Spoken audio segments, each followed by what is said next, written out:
Students, आज हम आरोह पाठ्य पुस्तक में मियां नसीरुद्दीन पाठ पढ़ेंगे। इसकी लेखिका हैं कृष्णा सोबती। मियां नसीरुद्दीन शब्द चित्र हम हशमत नामक संग्रह से लिया गया है। इसमें खानदानी नानबाई मियां नसीरुद्दीन के व्यक्तित्व, रुचियों और उनके स्वभाव का शब्द चित्र खींचा गया है। मियां नसीरुद्दीन अपने मसीहाई अंदाज से रोटी पकाने की कला और उसमें अपनी खानदानी महारत बताते हैं।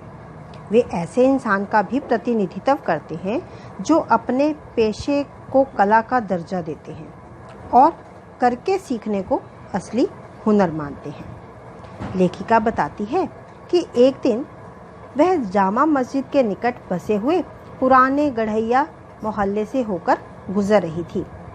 तभी एक अंधेरी सी साधारण सी दुकान पर ढेर सा आटा संते यानी मलते देखकर कुछ जानने की इच्छा हुई।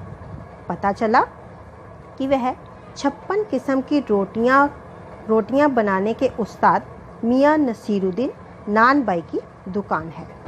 मियां अंदर ही बैठे थे और बीड़ी का मज़ा ले रहे थे। उनके चेहरे पर गहरे अनुभव की झलक साफ नजर आ रही थी। आंखों में चुस्ती और चतुराई दिख रही थी और माथे पर कारीगरी के तेवर साफ झलक रहे थे। लेखिका ने मियां से प्रश्न किया कि उन्होंने इतने किस्म की रोटियां बनाने का हुनर कहाँ से सीखा था। अपने बेपरवाह खास अंदाज में उन्होंने लेखिका को बताया कि नानबाई का काम कई पुश्तों से उनके घर से चला आ रहा है। उनके वालिद मियां बरकत शाही गढ़ैया वाले नानबाई के नाम से मशहूर थे। उनके दादा साहेब मियां कल्लन भी बहुत ऊंचे दर्जे के नानबाई थे। मियां नसीरुद्दीन ने खानदानी शान का एहसास कराते हुए बताया कि यह रोटी बनाने का खास हुनर उन्होंने अपने वालिद साहब की खिदमत में रहकर ही सीखा था। मियां नसीरुद्दीन ने लेखिका को यह भी बताया कि हुनर सच्ची लगन और मेहनत से ही सीखा जाता है। जैसे पढ़ाई में अलिफ से शुरू होकर आगे बढ़ा जाता है या फिर कच्ची पक्की से होते हुए ऊंची जमातों यानी कक्षाओं में पहुंचा जाता है, वैसे ही हुनर सीखने के लिए उससे जुड़े हुए छोटे से छोटे काम उन्हें स्वयं करने पड़ते थे। छोटे काम से फिर बड़े कामों की तरफ बढ़ा गया। मियां ने अपनी बात को स्पष्ट करते हुए ये भी बताया कि उन्होंने भट्टी बनाने, भट्टी में आंच देने और बर्तन धोने तक के छोटे से छोटे काम अपने हाथ से करके रोटी बनाने का इल्म सीखा है।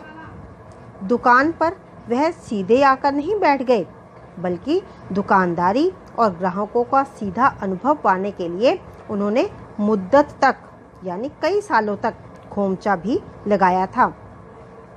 खानदान की बात आते ही मियां नसीरुद्दीन के चेहरे पर भड़प्पन की चमक आ जाती है। उनकी छाती गर्व से फूल उठती है। मियां खानदान की बात किसी भी सूरत में नीचे नहीं रहने देते।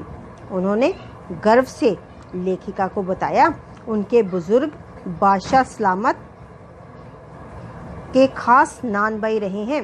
बादशाह सलामत के कहने पर उन बुजुर्गों ने ऐसी चीज़ बनाकर दिखलाई थी जो ना आग में पकती है ना उसमें पानी लगता है। बादशाह सलामत का नाम या फिर उस खास चीज़ का नाम मियां नसीरुद्दीन सभी को बताना ज़रूरी नहीं समझते। शायद उन्हें खुद भी पता नहीं, लेकिन अपनी शान को ऊपर रखने के लिए वह अपने खानदान पर घटती हुई एक कहावत ज़रूर कहते हैं, खानदानी नानबाई कुएं में भी रोटी पका सकता है।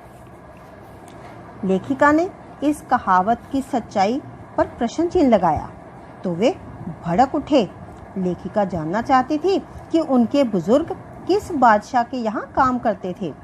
अब उनका स्वर बदल गया। वे गुस्से में आ गए। वे बादशाह का नाम स्वयं भी नहीं जानते थे। वे इधर उधर की बातें करने लगे। अंत में खिंचकर बोले कि आपको कौन सा उस बादशाह के नाम चिट्ठी पत्री भेजनी है। लेखिका ने भट्टी पर पकने वाली रोटियों की किस्में जानने की इच्छा प्रकट की। इस पर एक अजीब सी खीज उनके चेहरे पर उभर आई। एक गुस्सा उनके चेहरे पर नजर आ रहा था।